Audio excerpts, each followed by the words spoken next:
Are you looking for a new job or career? Hi, this is Lisa Petrie, President for Diversity Career Fairs, and I want to invite you to our next job fair to be held on Friday, May 10th from 12 to 3:30 p.m. at the DoubleTree Hotel in Orlando. Share this information with your family and friends. Remember, Diversity Job Fair on Friday, May 10th from 12 to 3:30 at the DoubleTree in Orlando. For more information, contact the phone number or visit our website on screen. We're in hard times and some of us are going to need a lawyer. And if you need a lawyer, don't just react to a TV commercial.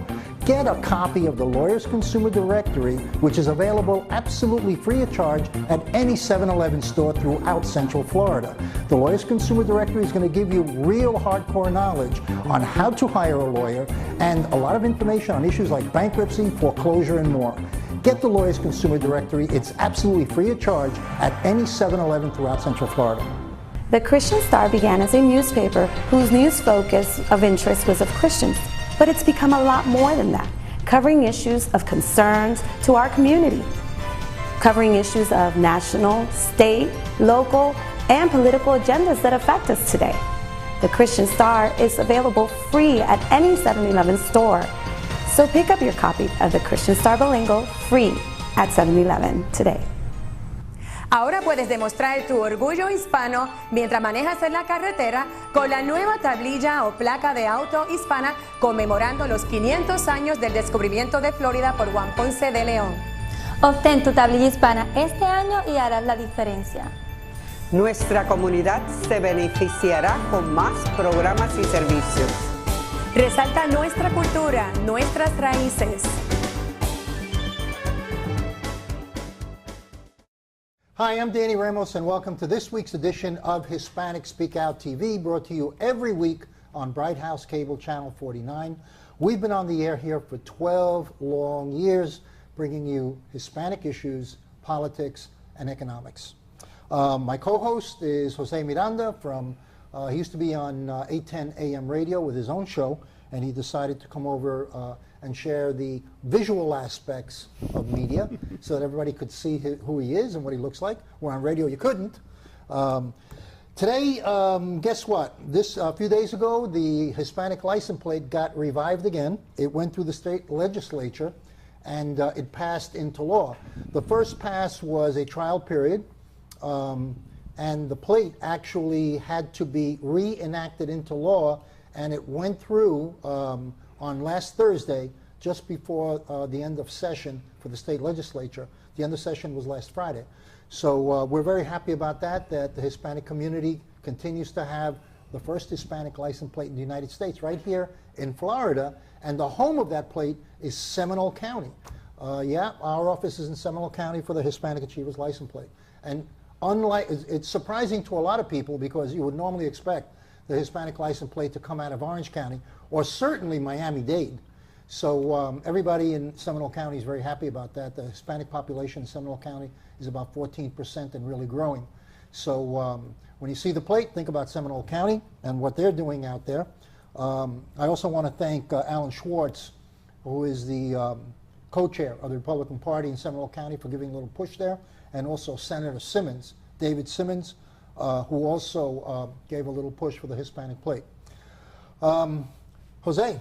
Well, on that congratulatory note, tell me about this new thing that's happening with you on the special program that you have. Well, you know, Jose, I've gone through some changes in my life, and I'm getting even more deep into the community. And I became aware, we interviewed a guy called Victor, I don't remember his last name offhand, but Victor, we interviewed him about 4 months ago here on the show. Mm-hmm. And Victor came and talked to about a program called the Guardian Program, the Guardian Ad Litem Program. Guardian Ad Litem means by law, so it's Guardian by law. And what the Guardian Program really is, it's volunteers, okay, they don't get paid for this. I don't get paid for doing it. And they get trained by the state of Florida. Right. And the Guardian Program is in most counties in the state of Florida. I got trained in the Hillsborough in Tampa area. There's a big, strong chapter in Osceola. There's one in Seminole County.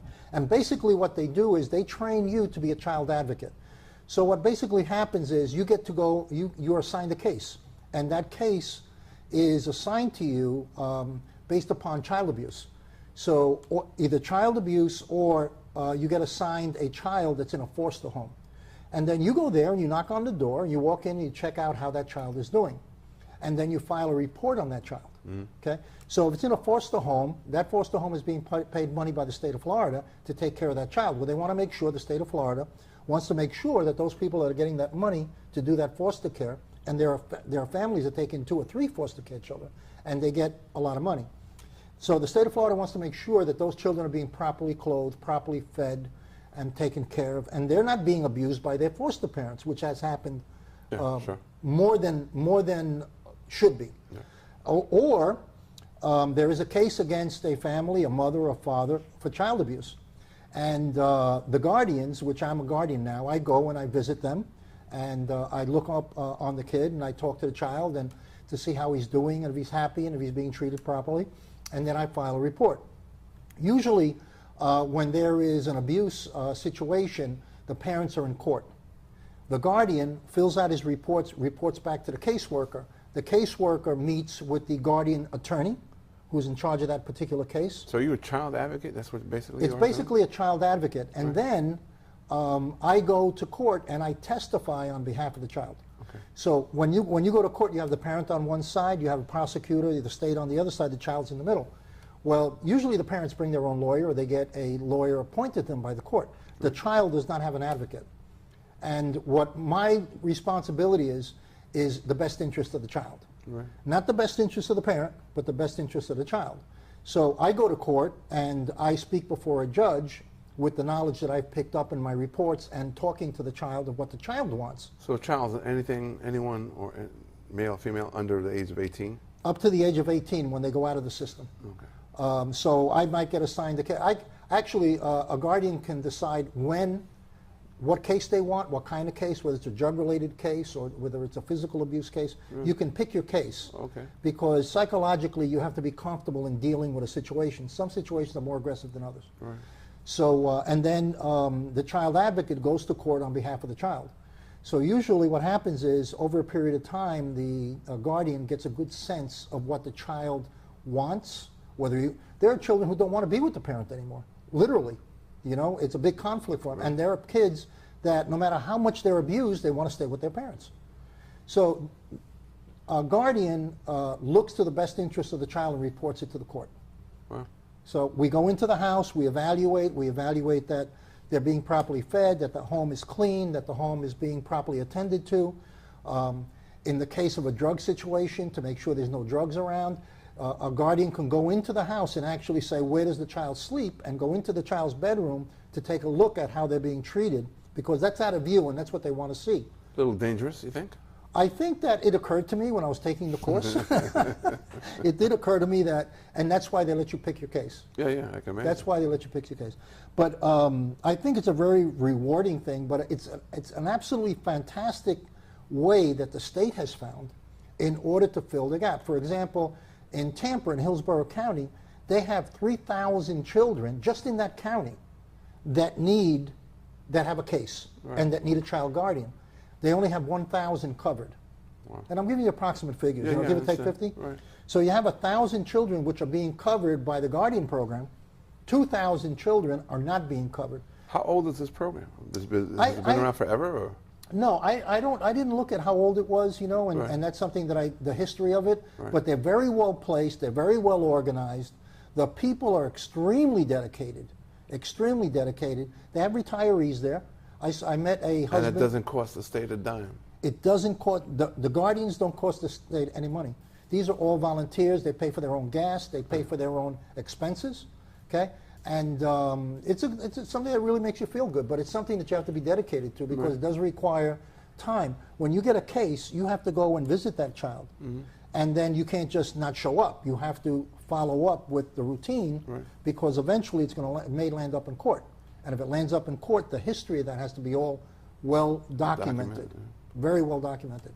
So I attended the court proceedings as part of my class in Tampa and also in Osceola County. And they're very different. The court systems are very different. Sure. But, again, it's the best interest of the child that this is for. And I have to applaud the state of Florida for putting this program in position, because it is a fantastic thing that they've worked out. And I was in a restaurant the other day, and I was talking to the waitress. Well, it was down by UCF, and this waitress was a first grade teacher. Right. So I talked to her about the Guardian program, and she's joining the Guardian program.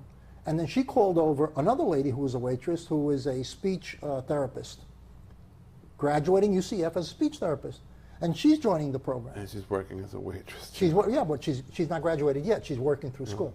It also opens up another window of some hard times. Yeah, it does. You It know. does. Yeah, it does. But and it's also a great learning experience for students. Sure. I had when I was going through the course, there was a law student sitting next to me, who was in the second year of law, and she's doing it to get the exposure inside the court with the judge and with these type of cases. Okay. So when she graduates, she has a lot of legal stuff under her belt already. Right.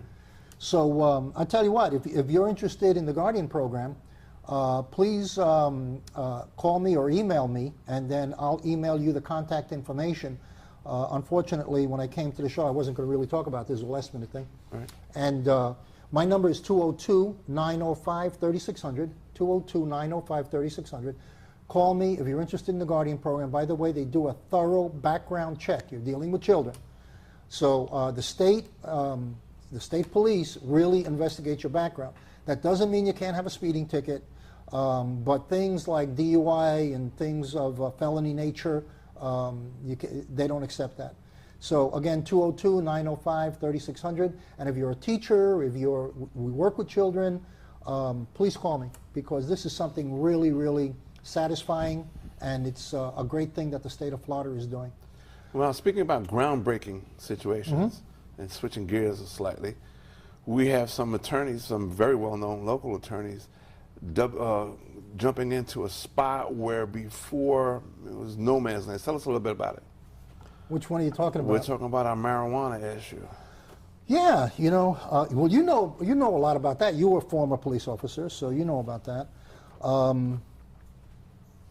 It seems that John Morgan, Right. the famous lawyer that you see him on 100 billboards all over Central Florida, and you see him on TV commercials nonstop. He's got one of the biggest law firms and probably the most powerful lawyer that's visible to the consumer public, because there's probably lawyers that work the corporate or political sector that you never see who are very powerful too. But John Morgan probably is one of the most influential lawyers in the state. With his face constantly on your TV set. Yeah, and he came out a couple of weeks ago in favor of medical marijuana, you know. And what does that mean? That means, I can get high any place I want. I can light up right here on the set. Yeah, not quite. Well, it depends. I don't know. If I'm ill, If you're ill, I don't know. Maybe I can they're light gonna, up for you on well, the it's set. not law yet, so they're probably going to put restrictions on where you can do it. Like, you can't do it in a closed car, sitting on a light, waiting to go through traffic. A la Cheek and John. Yeah. Okay. So John Morgan, famous lawyer, has come out in favor of medical marijuana. You know that John Morgan, and many people don't know, but I know you know, his father suffered from cancer. Right. And his brother was also paralyzed, or paraplegic, I believe. And they had to go out and do what they had to do. Yeah. So what they did was they used to have the father and one of the children the son, who was very ill, would smoke. I believe it was the son. I'm not sure. They would smoke I read in an article, after dinner, and that would ease their pain. situation. Sure. And it's following the footsteps of California, because medical marijuana is very strong in a lot of states right now. It's passing. They said in the articles that I read that it will probably go through because John Morgan is behind it. And one of the articles said that John Morgan said that he would even be the chairman of the organization, and also put money up to see that it goes through. So I think that John Morgan has an insight that I don't have, you don't have, because he had somebody who was dying in his household, and he saw the effects that it could have on that person on a positive basis. No, we're just talking about the use of medical marijuana. We're not talking about the fact that there's a segment of the population that believe marijuana is what they call a gateway drug. Yeah. So what if I was, for example, hypothetically, 17 years old, and I alleged I was sick, and I don't know, in a couple of years I got cured, but I'm still smoking because of marijuana. Will I be using other drugs? Okay. Well, I'm going to tell you what my opinion is, and I'm sure you're going to tell me yours. We're going to take a little break right now. We'll be back in a minute so you can see some of our great TV commercials, which are really our TV commercials. We'll be right back. Are you looking for a new job or career? Hi, this is Lisa Petrie, President for Diversity Career Fairs, and I want to invite you to our next job fair to be held on Friday, May 10th from 12 to 3:30 p.m. at the DoubleTree Hotel in Orlando. Share this information with your family and friends. Remember, Diversity Job Fair on Friday, May 10th from 12 to 3:30 at the DoubleTree in Orlando. For more information, contact the phone number or visit our website on screen. We're in hard times, and some of us are going to need a lawyer. And if you need a lawyer, don't just react to a TV commercial. Get a copy of the Lawyers Consumer Directory, which is available absolutely free of charge at any 7-Eleven store throughout Central Florida. The Lawyers Consumer Directory is going to give you real hardcore knowledge on how to hire a lawyer and a lot of information on issues like bankruptcy, foreclosure, and more. Get the Lawyers Consumer Directory. It's absolutely free of charge at any 7-Eleven throughout Central Florida. Hi, this is Danny Ramos, and welcome back to Hispanic Speak Out TV, brought to you every week on Bright House Cable Channel 49. We've been on the air for 12 years talking about issues that are very pertinent to the Hispanic community here in Central Florida. My co-host, Jose Miranda, who comes from 810 Radio. He had his own radio show. It was a news broadcast on 810. We've been talking here about, first we talked about the Guardian program, and now we're talking a little bit about the position that John Morgan has taken, the famous attorney, for supporting the medical marijuana legalization. Jose, you're on. My question to you was, before the break, was there is a viewpoint out there about marijuana being a gateway drug. Now, is this something to be concerned with in the medical use, or is this something to be more concerned about in the general? I don't know. What do you think? I mean, you know, when you give it for medical, right. You know, John Morgan, saw it used on his dad that had cancer. Right. So he was, I believe, his dad was dying. Right. So at what point will they say you cannot use it for medical use, and you can use it for medical use? And that's why I said, what if you were 17, for example, and you used it for a medical purpose, and you got cured? And does that mean you're addicted now, or you open the door that I want something, the person would want something stronger? Does that lead to cocaine use, you know, whatever? You know something, you and I were talking about the articles about marijuana being a gateway drug, mm-hmm. and there's a lot of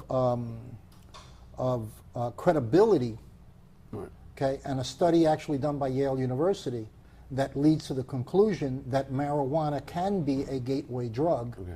Because in that study they said that after continued use of marijuana, the people get used to it. And so they get so used to it, so they're looking for the next step up. And people... so could that be construed the same thing in medical? Will there be a point, a block point, that you need something more? I don't know. And I don't know whether it's going to be passed as a law for an illness that's permanent. In other words, I think the legislature is going to have to work that out. Right. Because in the case of John Morgan's dad, that was a death situation. It was permanent. Right. But then you can have illnesses that are not permanent. Right. But you're in pain, you take, you know, it can help out. But then, like you were saying before, you know, what happens when it's over? Do you continue using it? No. Right. Or are you hooked on it? Yeah, well, do you develop, not necessarily hooked, dependency, not hooked. Yeah. Because I don't personally believe that marijuana is an addictive drug. I think it's a drug. But it's pleasure. It's recreational. Okay, but pleasure can be addictive. Okay. Can it? I mean, you know, that can be, when you receive a lot of pleasure, you want more pleasure. Okay. You know what I mean? Are we talking about your dating life, or I'm too old to date, brother. Those days are long gone. That's the old Danny, not the new Danny. Okay, so I don't know. You know, like from a law enforcement point of view, we already know that the state of Colorado, for example, has passed where you can use marijuana, and it's butting heads with a federal law that says it's a no-no. So if we pass a law here indicating we can use marijuana, is that going to butt heads with the federal version? I think that right now they know it's federal trumps state. But it's a question of, does the federal government want to get into enforcing that? Right. Because right now the jails are so full with people for smoking pot, and I think that it's unnecessary. I mean, I don't think a person should go to jail for smoking pot. I think they should, you know, in some places they give a fine, you know what I mean, and they give a $25 ticket if you're caught in public, Right, you know, smoking. So it's an inside the house thing. But I think that they're going to have to come up with some kind of solution and definition of what the medical use is. Is it terminal illness or permanent illness? Right. For example, if you're a paraplegic, or if you're crippled and you have pain, and that's the way you're going to be for the rest of your life, versus, hey, you know something? I broke both my legs, I'm in severe pain, but in a year from now, after therapy, I'll be okay. Right. And then the question that you raised, which is really, really valid, what happens after you're okay? Well, the You other know? thing too is, who becomes your supplier there? The state of Florida. The state of Florida now in the marijuana business? Yeah, are you kidding? Well, they tax cigarettes, so you go into the 7-Eleven. No, So you go, actually, you have to go into the CVS or the Walgreens. I just can't imagine that scenario. Now a state representative says, you want 2 bags? You want 4? You know, is it your knee or It's is got to be it prescription. your elbow? Yeah, but it's going to be prescription. Well, you know, yes, so- is it for your knee or for your elbow? You know, that kind of.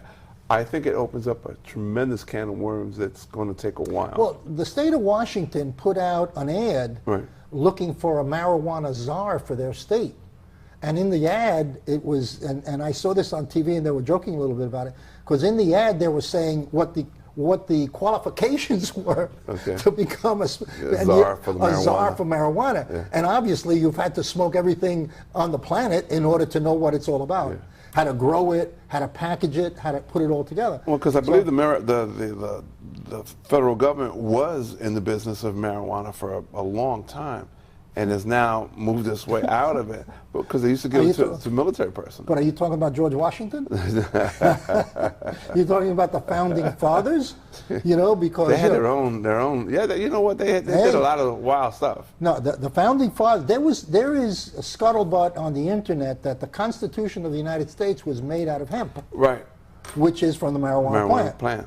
Now, according to I happened to when I heard that, I looked it up and they said no, that it wasn't the final Constitution. It was some of the preliminary ones. So they rolled it up and But- smoked it away, right? Yeah, so It's a mistake and when you nobody light will it ever up. know because Yeah. it's locked up, sealed, you know, in a place where you can't touch it, you know, and it's moisture proof in the box that it's in and everything. So no one will ever know that secret of hemp. But it's considered common knowledge that Benjamin Franklin, Thomas Jefferson, George Washington, it's considered scuttlebutt. Right. But with a lot of credibility that they all smoked marijuana because it was prevalent in everything they did in life. Sure. They used to make all kinds of things out of the plant. But it sounds to me, going back to this thing with Mr. Morgan, I think it's time that we help eliminate some of the people that are going to jail for large amounts. I'm saying a guy has to be based on weight and stuff. You know, if you got busted with 8 kilos of marijuana, I don't think it's for personal medical use. Yeah. Yeah, but that's going to be the state now. Yeah.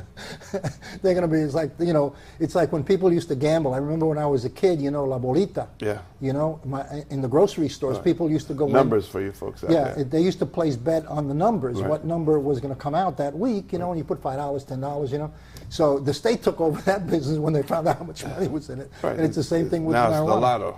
The lotto, they took that over, and now it's marijuana. They're going to take over, and they're going to have to package it up so that they can keep tabs on it, tax it, and don't forget, the health insurance companies are going to get a bill on it.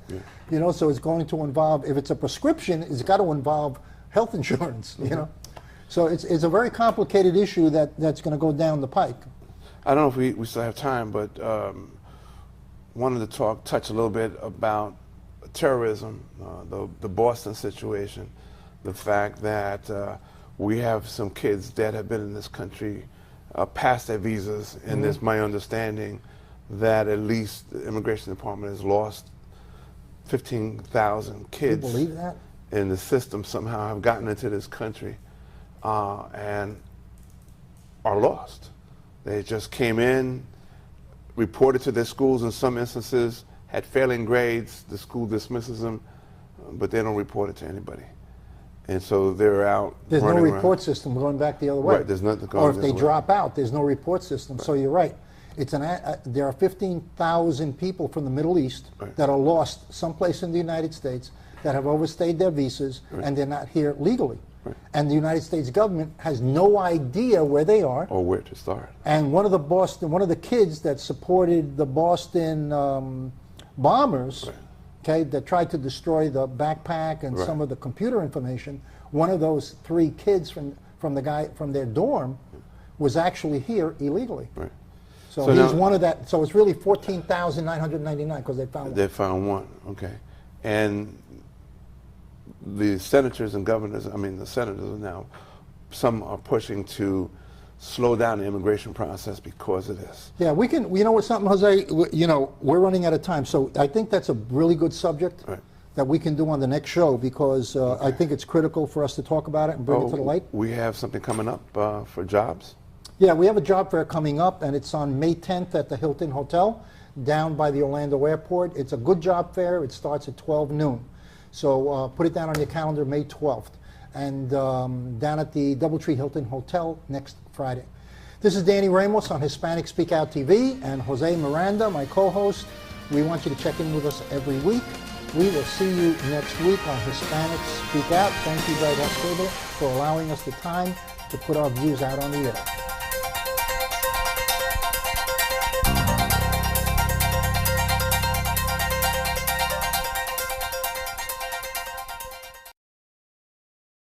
Are you looking for a new job or career? Hi, this is Lisa Petrie, President for Diversity Career Fairs, and I want to invite you to our next job fair to be held on Friday, May 10th from 12 to 3:30 p.m. at the Doubletree Hotel in Orlando. Share this information with your family and friends. Remember, Diversity Job Fair on Friday, May 10th from 12 to 3:30 at the Doubletree in Orlando. For more information, contact the phone number or visit our website on screen. We're in hard times, and some of us are going to need a lawyer. And if you need a lawyer, don't just react to a TV commercial. Get a copy of the Lawyers Consumer Directory, which is available absolutely free of charge at any 7-Eleven store throughout Central Florida. The Lawyers Consumer Directory is going to give you real hardcore knowledge on how to hire a lawyer and a lot of information on issues like bankruptcy, foreclosure, and more. Get the Lawyers Consumer Directory. It's absolutely free of charge at any 7-Eleven throughout Central Florida. The Christian Star began as a newspaper whose news focus of interest was of Christians, but it's become a lot more than that, covering issues of concerns to our community, covering issues of national, state, local, and political agendas that affect us today. The Christian Star is available free at any 7-Eleven store. So pick up your copy of the Christian Star Bilingual free at 7-Eleven today.